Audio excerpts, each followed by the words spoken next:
menurut data 2024 kemarin, Kalimantan Barat itu termasuk ke dalam 2 peringkat terbesar deforestasi.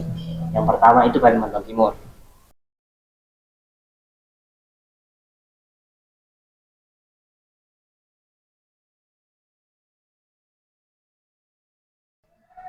Assalamualaikum warahmatullahi wabarakatuh. Selamat siang dan salam sejahtera bagi kita semua. Kembali lagi di channel Bank Sampah Maju Bahagia. Kali ini kita akan membahas tentang peran mahasiswa, terutama teman-teman komunitas Mapala ya, Mapala di salah satu perguruan tinggi di IAIN Pontianak. Kita akan membahas peran Mapala terhadap isu lingkungan yang menjadi isu sekarang ya, lagi tren. Nah, di samping saya telah hadir teman narasumber kita kali inilah ya. Jadi kita bincang-bincang santai saja ya. Ini dengan Ketua Mapala Enggang Gading ya, Enggang Gading IAIN Pontianak. Mungkin silakan kenalan dulu. Baiklah, perkenalkan kawan-kawan, saya Satria Ramadan atau biasa yang kerap dipanggil Kakap. Saya sekarang menjabat sebagai Ketua Umum periode 2025-2026 di Mapala Enggang Gading IAIN Pontianak. Jadi saya di situ mungkin udah mau jalan 3 tahun dan saya alhamdulillah kemarin baru di bulan Januari saya terpilih menjadi Ketua Umum yang sekarang. Selamat Alo. Selamat jadi Ketua Umum. Terus saya asalnya dari Kubraya, saya tinggal di Supadio. Saya asli orang sini. Saya di IAIN ini baru semester 6. Nampak ya muka tuh, tapi masih muda. ya, bermutu. Ya, saya ngambil manajemen bisnis syariah di IAIN Pontianak. Jadi saya mungkin udah lama kenal sama Pak Sam dan baru ini mungkin baru bisa ketemu ya baru kali ini. Oke, itu kenalan. Jadi kita mau panggil nama lapangan aja kali ya, Kakap ya. Nah, jadi kan kita ngomongin sama teman-teman Mapala masalahnya. Jadi harus kenalkan nama lapangan. Nah, jadi ini Kakap menanggapi kira-kira sekarang melihat fenomena yang terjadi sekarang ini terhadap isu lingkungan ini seperti apa nih? Isu-isu yang lagi tren sekarang seperti terhadap lingkungan apa? Kebetulan barusan kan kita memperingati Hari Bumi ya, Hari Bumi. Nah, gimana nih menurut kawan-kawan Mapala nih? Kita kan kemarin tanggal 22 ya, kita baru memperingati Hari Bumi, di mana Hari Bumi ini kan kita ada beberapa kegiatan. Kami salah satunya kami itu kemarin melakukan kegiatan. Jadi kegiatannya itu di kampus, bergerak sama mahasiswa untuk membersihkan area-area sekitar kampus dan juga menanam pohon-pohon kecil lah kan? Karena dilihat sekarang itu isu yang mungkin sering terjadi di lingkungan, terutama banjir ketika ada hujan sedikit 2 hari sehari deras, ada satu lokasi yang pasti banjir, akhirnya titik untuk penyerapan airnya itu kurang. Kemarin juga kan kita baru lihat itu mungkin terparah di 2025, banjirnya itu sampai ke beberapa kabupaten, Ayang, Kawang, kemudian Landa, kan sampai Sanggau itu banjir. Kemarin juga baru terjadi. Pawah juga ya? Mempawah juga ya? Mempawah itu di area sana itu banjirnya yang mungkin sekarang tahun 2025 itu tertinggi di Mempawah itu. Jadi kan apa sih yang menyebabkan banjir itu sekarang? Nah, itu serapan airnya kah atau ya aliran sungainya tuh airnya tuh susah keluar gitu kan? Berarti ada beberapa faktor. Pertama yang paling terbesar yaitu tentang deforestasi. Deforestasi. Menurut data 2024 kemarin, Kalimantan Barat itu termasuk ke dalam 2 peringkat terbesar deforestasi. Yang pertama itu Kalimantan Timur. Itu tuh kedua, jumlahnya berapa hektar itu lupa saya. Jadi kehilangan fungsi hutan berarti kita ya. fungsi hutan segala macam kan salah satu penyebab banjir tadi kan, akibat dari deforestasi besar-besaran tadi, penyebabnya apa? Banjir, polusi udara segala macam, tidak ada oksigen. Ketika kita terutama di Pontianak juga terasa kan, ketika panas kali itu, panas betul panas itu, Betul hujan aja. itu hujan lagi. Terus ketika kita mau di area apalagi kalau di area hulu sana, kalau udah siang itu waduh panasnya minta ampun, dikelilingi sawah. Jadi untuk hutannya itu kita nih kan kaya dengan hutan, kayak dengan Kalimantan ya. Kalimantan Barat nih kan. Kalau orang di Jawa sana mengenal kita dengan, kalau di Kalimantan tuh di hutan semua kan, emang ada mallnya, emang ada jalan raya kan, tahu kan ya. Biasa saya sering terjadi itu Pak, banyak hutannya luas kan, ya memang kenyataan seperti itu. Tapi sekarang ini kan ya banyak hutan itu dibabat habis. Oke, boleh dibabat habis untuk kepentingan yang memang harusnya, misalnya untuk pertanian, kebutuhan lah kan. Tapi ada juga yang banyak melanggar, hutan industri ya.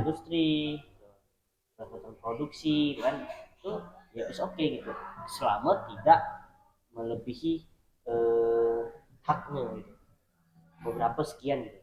Sekarang ini yang terjadi ya banyak perampasan hak hutan gitu kan, habis itu hutan adatnya dibabat habis. Itu yang menjadi, kalau kita pandang itu kayaknya miris. Oke, itu ya fenomena. Jadi memang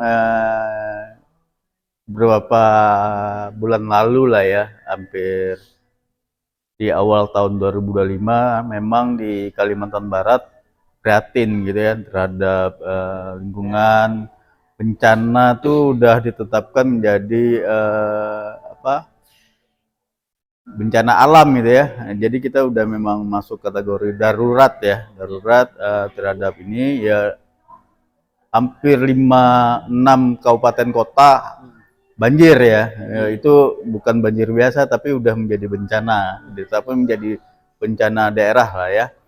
Nah, untuk itu tadi salah satu banjir ya bukan hanya sekedar, kalau kita kan dulu banjir misalnya karena buang sampah sembarangan, sumbat ya, tapi enggak, tapi ya karena memang perubahan iklim juga ya, perubahan iklim jadi. Nah, sekarang peran-peran ini nih, kita baiknya buat apa sih gitu terhadap teman-teman ini, kan kalian kan masih generasi muda ya, generasi muda, untuk ya setidak-tidaknya ikut andil dalam mengembalikan fungsi bumi lah ya, melestarikan kelestarian lingkungan yang ada di kita.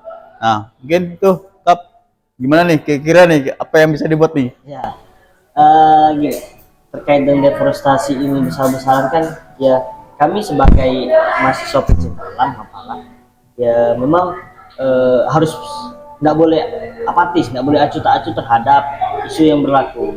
Karena sebenarnya kalau bisa dibilang kita itu mainnya di hutan apa yang mau, tapi ketika hutan itu tidak ada, maka apa yang harus kita lakukan? Walaupun tidak sepenuhnya di hutan itu. Peran kita sebagai mahasiswa anak muda zaman sekarang ini kan apa sih perannya gitu? Yang dipertanyakan, apakah ketika datang bencana kita menjadi relawan? Berarti setiap tahun kita harus menyiapkan. Nunggu bencana dulu ya? Nunggu bencana dulu baru kita jadi relawan. Ya.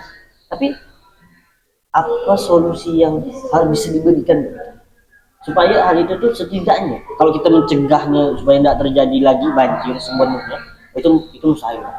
Maksud saya itu di luar jangkauan kekuasaan kita ya. Tapi kita bisa memperlambat dari perampasan hak hutan lagi, kan, supaya tidak dibabat lagi. Bagaimana caranya untuk setidaknya memperlambat hal itu dan bisa mengurangi, kan, dari misalnya kawan-kawan bergerak untuk mencari tahu penyebabnya dulu.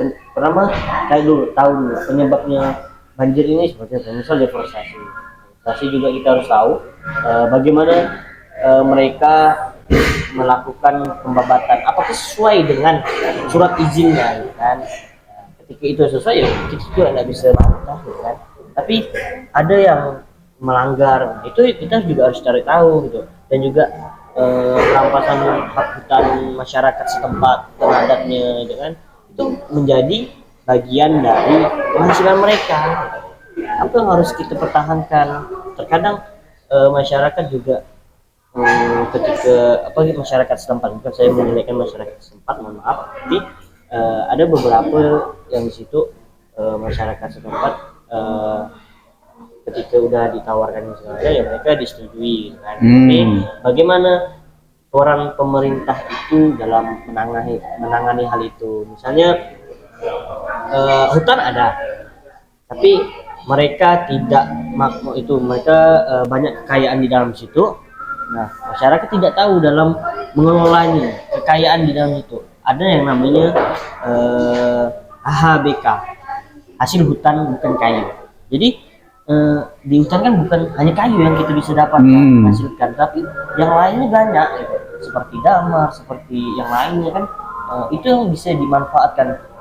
Saya pernah dengar di mana namanya, di daerah Sentang mungkin, itu mereka hasil hutan bukan kayu itu contohnya damar, itu masyarakat setempat itu nggak tahu, mungkin nggak tahu ya, kadang nilai jualnya itu bahkan tinggi seharusnya, tapi mereka untuk nampal kapal yang bocor gitu kan. Nah, cuma hanya untuk itu, padahal bisa lebih loh dari itu, juga bisa meningkatkan perekonomian masyarakat setempat. Nah, itu menarik tuh.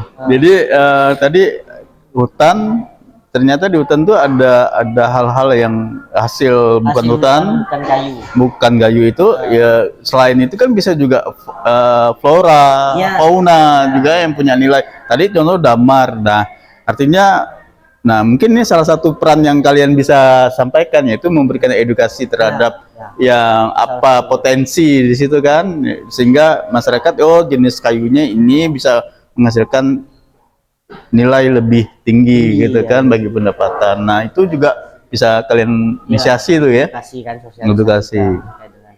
Ya itu tadi itu, karena banyak masyarakat yang mungkin belum tahu gitu kan. Bahkan seharusnya mengelola masyarakat setempat, rupanya ada orang luar kan yang lebih tahu kan. Jadi orang luar yang mengelola, yang jadi dieksplorasi ya, dieksplos. Orang setempat cuma jadi pekerja gitu. Padahal itu hak mereka gitu.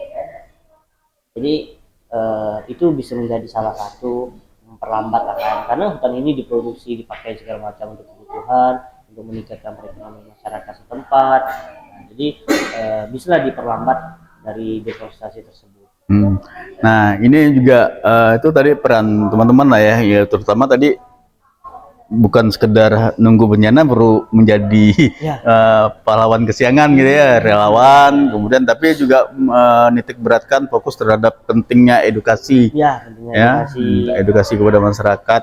Nah, sekarang mau nanya ini nih, ini kan ketua umum nih ya, mudah-mudahan dengan periode yang baru ini punya program yang lebih tajam ya, lebih tajam, sehingga ini yang perlu kalian nih, ada enggak upaya untuk melakukan kolaborasi dengan pihak-pihak terkait? Nah, aparat, kemudian dinas kehutanan gitu ya, dari segi pemerintah dan NGO, misalkan ada Walhi Walhi ya, itu gimana nih rencana ke depan terhadap bagaimana supaya bisa berkolaborasi ya, itu gimana Kap? Kami kan di organisasi Mapala itu kan ya, kalau bisa dibilang hanya beberapa orang yang mungkin tahu gitu kan. Jadi kita butuh yang namanya kolaborasi. Kita berkembang, dikenal oleh masyarakat segala macam, itu kita belum bisa berkembang sendiri. Kami jujur ya, belum bisa. Tapi dengan kolaborasi kita bisa memperkenalkan ini segala macam. Jadi saya ada rencana untuk berkolaborasi dengan terutama anak-anak Mapala kan, cinta alam segala macam kan, banyak enggak hanya cuman mahasiswa cinta alam kan, tapi kami semuanya bisa menerima, mau dia dari pegiat lingkungan kan, atau dari pemerintahan, dari adalah segala macam, atau dari pihak kampus. Kami ingin mengajak untuk mengajak misalnya kita bakal melakukan penanaman misalnya kan, juga bisa oke lah, nggak usah jauh-jauh di lingkungan Pontianak aja lah kan, kita berkolaborasi untuk eh, mengenai mungkin yang sekarang lagi tren itu pemanfaatan atau pengelolaan sampah dengan cara ada bank sampah tadi. Itu juga bisa meningkatkan salah satunya bisa meningkatkan perekonomian. Mereka juga kan juga bisa membantu pemerintah dalam mengelola sampah Dan pengaruh terhadap lingkungan juga ya. Ya, jadi lingkungan kita nampaknya asli, bersih segala macam dengan adanya bank sampah. Saya sangat tertarik dengan bank sampah tadi. Saya ingin melakukan kolaborasi juga. Saya juga kemarin ketika dengar sama Bapak menjelaskan tentang bank sampah, oh kayaknya ini oke lah. Kayak dengan juga pengelolaan sampah, rupanya barang yang kita belum tahu, edukasi yang barang ini rupanya bisa digunakan lagi sebagai tanaman misalnya kan, pupuk tanaman gitu. Banyak yang bisa dilakukan gitu. Mungkin nanti saya bakal mengadakan hal itu dengan merancang bagaimana kegiatannya, programnya, dengan berkolaborasi dengan kawan-kawan. Mungkin nanti bisa ditunggu ya, Insya Allah ya. Ya, siap. Nah, mudah-mudahan nanti siap untuk berkolaborasi ya. Oke, mungkin itu ya peran teman-teman Mapala ya. Dan Mapala ini kan bukan hanya di satu kampus, tapi banyak ya. Di mana-mana aja nih kalau ya. Untan ada. Biar tahu lah ya. Ya, di Untan ada, kemudian di Polmep ada, di Muhammadiyah ada, kemudian di apa namanya Universitas PGRI sekarang udah jadi universitas, itu juga ada Mapalanya. Sama juga di luar-luar daerah itu banyak, ada beberapa Mapala. Nah, jadi itu ya. Jadi kawan-kawan ternyata Mapala tuh banyak gitu ya. Dan itu merupakan ekstra kampus ya. Ekstra kampus. Ya, di bawah naungan kampus. Tapi tetap di bawah naungan kampus. Oke, mungkin ini sebagai sebelum kita mengakhiri udah hampir ke penghujung ya. Mungkin harapan sebelum ke harapan tantangan lah kali ya. Tantangan yang dihadapi apa nih? Oke, dalam melakukan ya suatu kegiatan yang ingin melakukan berkolaborasi segala macam, kita harus menyusun kegiatan itu dengan secara matang. Tapi tantangan bagi kami sendiri, terutama di Mapala itu terkait dengan ya kita kan melakukan kegiatan pasti butuh persiapan dana segala macam. Jadi untuk itu kami mungkin kesulitan dalam hal itu karena di IAIN terutama itu efisiensi anggaran. Jadi kami sekarang itu tidak dibiayai dana untuk melakukan kegiatan walaupun itu bukan untuk kegiatan, itu duit operasional. Itu salah satu. Tapi tantangan terbesarnya banyak yang mungkin kawan-kawan yang lain itu masyarakat atau mahasiswa anak pemuda sekarang kurang dalam memahami atau peduli terhadap lingkungan ketika tidak ada dampak, ya kan? Ini tadi ya nunggu bencana lo bergerak ya. Bencana baru kita bergerak segala macam kan, tapi kenapa tidak sekarang? Itu mungkin kurang dari kami juga memulai untuk mengedukasi gitu, kampanye lingkungan kah segala macam gitu. Dari pribadi sendiri sih seperti itu. Tantangan di luarnya ya banyaklah tantangan-tantangan yang mungkin sekarang kita hadapi, banyak yang tidak sesuai dengan keinginan atau peraturan ya kan. Sekarang juga terhadap pemerintah segala macam itu kan, ketika kita ingin melakukan kolaborasi ya harus jelas gitu. Ketika tidak jelas atau programnya tidak jelas itu ya susah ya kan. Mungkin bisa ketika kita ingin melakukan satu kegiatan, pemerintah bisa melibatkan peran-peran anggota anak Mapala atau anggota anak-anak muda zaman sekarang, sehingga kawan-kawan yang lain itu sadar gitu. Sekarang kan ya, tantangannya juga dari media sosial. Ketika kita ingin melakukan pemberitahuan kampanye lingkungan di media sosial itu jarang yang dinotis oleh orang ramai. Misalnya di TikTok kan, algoritmanya itu ketika yang viral-viral itu yang mungkin kayak gimana gitu kan, tahu lah sendiri kan, itu kok dia bisa FYP segala, padahal ini penting loh. Kayak lingkungan kan banyak orang yang mungkin di scroll TikTok itu enggak FYP segala macam, tapi itu udah menjadi bagian dari usaha. Kayak gini kan kita buat podcast itu terus, ketika terus maka nanti orang bakal mengetahui. Ya, Dari sini juga bisa menjadi bahan edukasi. bahan edukasi gitu. Ini udah menjadi program yang, dan saya salut untuk Bapak, untuk apa namanya, selalu konsisten dalam membuat apa video walaupun cuman sederhana gitu kan. Pergi ke kafe, ada mic, pakai HP, tripod, dah jadi. Kan? Itu tidak banyak orang yang melakukan itu, Pak. Oke, makasih ya sebelumnya ya. Nah, mudah-mudahan bisa doakan bisa tetap konsisten ya. Amin. Konsisten. Siap. Dan mungkin ini closing statement aja lah langsung ya. Apa nih? Sekalian lah singgung tentang harapan dan sekalian dengan kesimpulan dan penutup lah closing statement. Silakan Kap. Oke, untuk closing statement saya pada hari ini, sekali ini ya, untuk kawan-kawan yang melihat video ini, kita bergerak sama-sama. Saya juga berkaca kepada diri saya sendiri supaya bisa konsisten ke depannya. Harapan ke depannya kita tuh lebih dikenal oleh orang luas, masyarakat. Misalnya Mapala itu bukan seperti ini, naik turun gunung hutan segala macam, tapi mereka berperan aktif di lingkungan masyarakat.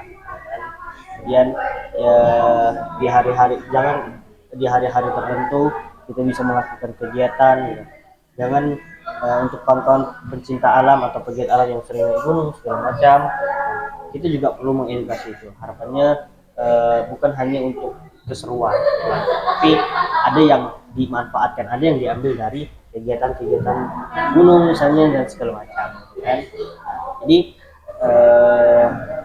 itu aja yang dapat saya sampaikan. Dan satu lagi, dari kita untuk masa depan. Oke. Dari kita untuk masa depan, closing statement yang singkat ya, tapi penuh makna. Terima kasih Kakap telah hadir di podcast ini. Mudah-mudahan bisa ketemu lagi, kita berdiskusi lagi dalam tema-tema yang menarik lainnya ya, di lain waktu. Terima kasih. Selamat lagi menjadi ketua umum, menjalankan amanah. Mudah-mudahan programnya bermanfaat bagi orang banyak. Terima kasih. Demikian podcast hari ini bersama teman-teman Mapala YIN Enggang Gading ya, Enggang Gading. Mudah-mudahan apa yang kami diskusikan bisa menjadi renungan kita bersama untuk menjaga kelestarian bumi ya, bumi dan lingkungan. Demikian saya Heri, billahi taufiq wal hidayah. Wassalamualaikum warahmatullahi wabarakatuh. Waalaikumsalam warahmatullahi wabarakatuh.